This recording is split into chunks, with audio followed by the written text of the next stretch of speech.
நோன்பு வைக்கும்போது உங்களுக்கு பசிக்காதா? பசிக்குமா பசிக்காதா? பசிக்காது. ஏன் பசிக்காது? அல்லாஹ் வச்சனால. புரியல. அல்லாஹ் வந்து நான் வச்சேன். அல்லாவுக்காக நோன்பு வச்சிங்களா? அதனால உங்களுக்கு பசிக்காதா? ஆனால் அல்லாஹ் வேண்டி தாங்கிடுவேன். அல்லாவுக்கு வேண்டி தாங்கி நோன்பு வச்சிருவீங்க அப்படி தானே? போன ரமலான் பார்த்தீங்கன்னு அப்படி சொன்னால் நான் வந்து தஹஜ்ஜத் ஒரு நாள் எழுந்திருப்பேன், ஒரு நாள் எழுந்திருக்க மாட்டேன். இந்த ரமலான் பார்த்தீங்க அப்படி சொன்னால் முழுமையான முறையில் அதை பாதுகாக்கணும். அப்படி இந்த ரமலான் ஒவ்வொரு வருஷமும் வந்துட்டுருக்கு. நம்ம ஒவ்வொரு வருஷமும் கிடைக்கிறதே ஒரு பெரிய இறைவனுடைய ஒரு கிஃப்டாக தான் நினைக்கிறேன். ஒவ்வொரு ரமலான்லேயும் வந்து நம்மள்ட்ட இருக்க சில விஷயங்கள், நல்ல விஷயங்களை நல்லபடியாக அதிகப்படுத்திக்கிறதும், சில விஷயங்கள் நமக்கு தெரியும் விடணும் அப்படின்னு நம்ம நினைப்போம், அது வந்து நம்மளால் விட முடியாமல் இருக்கும்.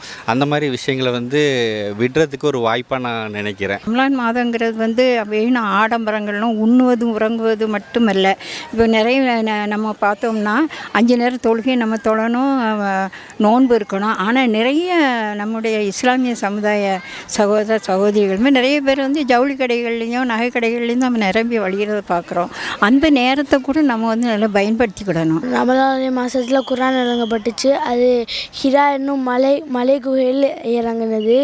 ஜிப்ரீல் அலைஹிஸ்ஸலாம் அவங்கள்ட்ட இருந்து நபி ஸல்லல்லாஹு அவர்களுக்கு அருளப்பட்டது. கடந்த வருடம் ரமதானுடைய மாதத்தில் சில திட்டங்கள்லாம் நம்ம தீட்டி வச்சுருப்போம், இப்படிலாம் இருக்கணும் அப்படின்னு சொல்லி. சில காரணங்கள்னால அந்த அமல் நம்மளால் செய்ய முடியாமல் போயிருக்கும். அந்த அமலை நம்ம விட்டுறக்கூடாது இந்த வருஷம் அப்படின்னு சொல்லி ஏதாவது திட்டம் ஏதாவது வச்சுருக்கீங்க? கழிஞ்ச தடவை 30 நாள் நோம்புலையும் 15 நாள் தான் நோம்பு திறக்க பிள்ளைகளுக்கு இது பண்ணோம். இந்த தடவை 30 நாளும் நம்ம வீட்டு மேலே மாடியில் மதரசா நடக்குது. 30 நாளும் ஃபுல்லாக நோம்பு திறக்கிற ஏற்பாடு பண்ணணும் நியத்து வச்சுருக்கோம். இன்ஷா அல்லாஹ் ஈத்திகாப் இருக்கிறது பள்ளியாசலில் ஈத்திகாப் இருக்கிறதுக்கு நியத்து இருக்குது. இன்ஷா அல்லாஹ் போன வருடத்தோட இந்த வருடம் இன்ஷா அல்லாஹ் எவ்வளோ தூரம் நம்ம அதிகமாக அமல்களை பெருக்க முடியுமோ அந்த அளவுக்கு இன்ஷா அல்லாஹ் பெருக்கணும். அது அல்லாஹ் அதுக்கு எல்லாருக்கும் அதுக்கூடிய இதை உதவி செய்யணும் இன்ஷா அல்லாஹ். அப்போது இப்போ 2 திவசம் முடிக்கலான்னு இருக்கிறேன் இன்ஷா அல்லாஹ். வேறு 30 நோம்பு பிடிப்பேன் இன்ஷா அல்லாஹ். அதாவது குர்ஆன் ஓதுறது, திக்ர் செய்கிறது, இந்த மாதிரி மற்ற இபாதத்துகள், தொழுகை, இந்த மாதிரி அமல்கள் மூலமாக சிறப்பு செய்யணும். என்ன கிளாஸ் படிக்கிறீங்க? Second standard. சரி, கடந்த வருஷம் ரமலானில் எவ்வளோ நோன்பு வச்சிங்க?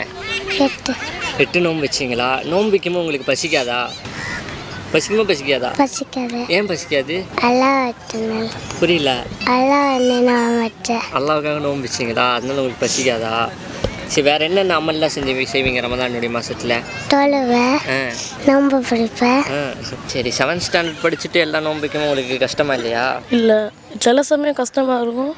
ஆனால் அல்லாஹ் வேண்டி தாங்கிடுவேன்.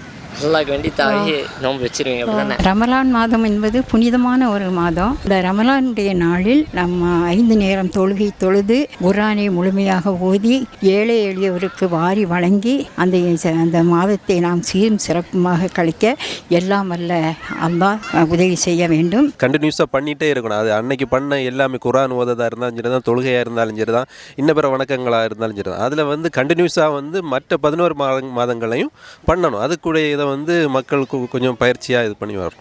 அல்லாஹ் அந்த ரமதானுடைய மாதத்தை அடையக்கூடிய பாக்கியத்தை தரட்டும் இன்ஷா அல்லாஹ். ஜஸாக்கல்லாஹ்.